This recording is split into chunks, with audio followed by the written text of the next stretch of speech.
Ça vous intéresse de changer votre vie? Changez d'environnement. Si vous changez votre environnement, votre vie, elle changera. C'est de Jim Rohn. Vous êtes la moyenne des 5 personnes que vous côtoyez de plus. Vous savez ça? Si vous avez 5 amis pauvres, vous en êtes le 6e. Si vous avez 5 amis qui sont bêtes, vous êtes le 6e qui est bête. Vous avez 5 amis qui sont riches, vous êtes le 6e riche. Vous avez 5 amis intelligents, vous êtes le 6e intelligent. Alors, est-ce que ça vous intéresse de changer votre vie? La réponse, elle est simple. Changez d'environnement, changez de fréquentation et votre vie, elle changera. C'est de ça on parle dans cette nouvelle capsule quotidienne, droit de savoir. Alors vous savez la suite, c'est juste après ça, je vous dis qu'est-ce qu'il faut faire.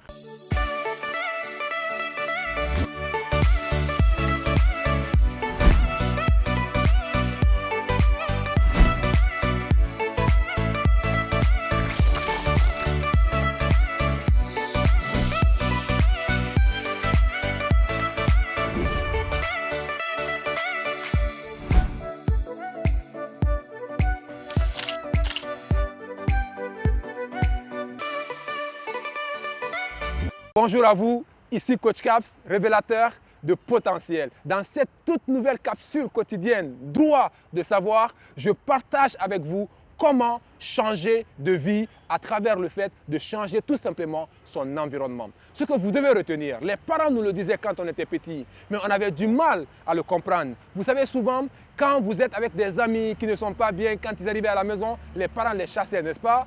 Ça avait toute son explication. Parce qu'en réalité, quelle que soit la qualité de la graine que vous avez, si vous mettez dans un mauvais terreau, la graine, elle ne va jamais donner. Vous savez, dans la vie, il y a 3 catégories de personnes. Il y a une première catégorie de personnes qu'on appelle des briseurs de rêves.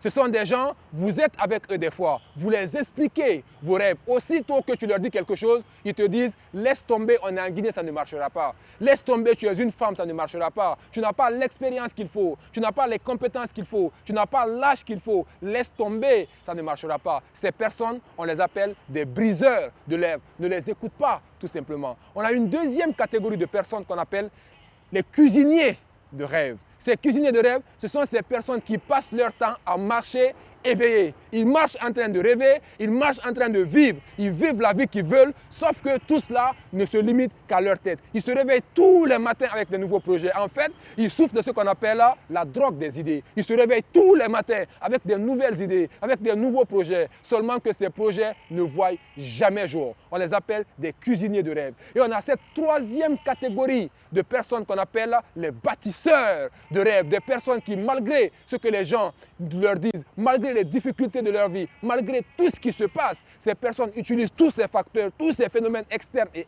internes pour favoriser leur succès à eux, tout simplement. Alors, ce que j'ai envie de te dire aujourd'hui, ne sois pas un cuisinier de rêve. Encore moins, méfie-toi des démolisseurs de rêve. Tu te rappelles?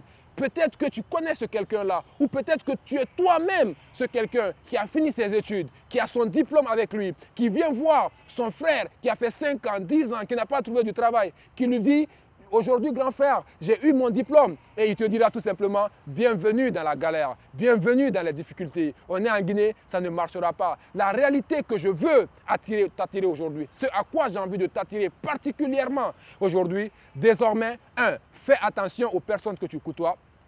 Si tu es le plus intelligent de ton équipe, il faut changer d'équipe. En fait, j'ai envie de dire, quand on est le plus intelligent des nuls, c'est qu'on est nul. Mieux vaut être le plus nul des intelligents parce que comme cela, tu pourras grandir. Donc, il faut t'immerger dans un environnement qui va te tirer vers le haut. Il faut cesser avec ces fréquentations qui vont te tirer vers le bas, qui ne t'apportent aucune valeur. Laisse-les parce que si tu restes avec eux, qui va aider l'autre? Mais si tu pars dans un autre sens, tu vis avec des personnes qui réalisent leurs rêves, qui vivent leurs rêves, qui tentent de nouvelles choses, qui rencontrent des opportunités, ces gens vont te contaminer. Ces gens te diront comment t'y prends. Ces gens te diront comment tu dois faire pour pouvoir toi aussi t'en sortir. Donc, sois dans cet environnement qui te tire vers le haut. La deuxième chose que j'ai envie que tu te souviennes, que tu n'oublies plus jamais à partir d'aujourd'hui, il faut savoir auprès de qui prendre conseil. Parce qu'en réalité, on n'a pas besoin de quelqu'un qui connaît les règles du jeu, on a plutôt besoin de quelqu'un qui sait jouer au jeu. Qu'est-ce que j'ai envie de dire? Elle est simple. En fait, si tu veux devenir comptable dans ta vie, le meilleur conseiller pour toi, ce n'est pas ce grand frère qui n'a jamais fait la comptabilité, qui n'a même pas encore eu d'emploi, il n'est pas le meilleur conseiller pour toi. Encore moins, ce n'est pas ce monsieur qui passe tout son temps à faire du ataya, à discuter entre Cristiano Ronaldo et Messi, qui est bon, qui n'est pas bon.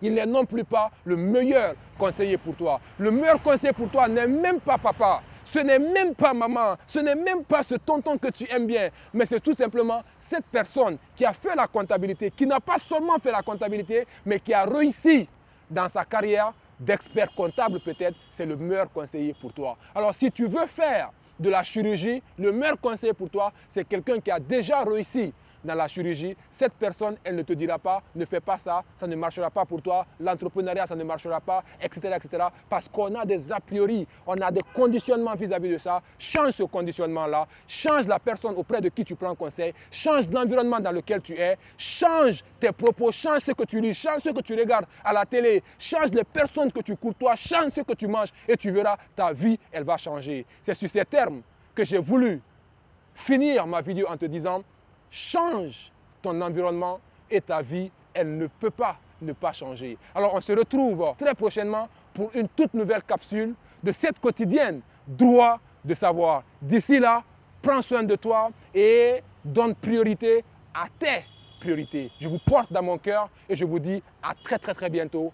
Merci à vous.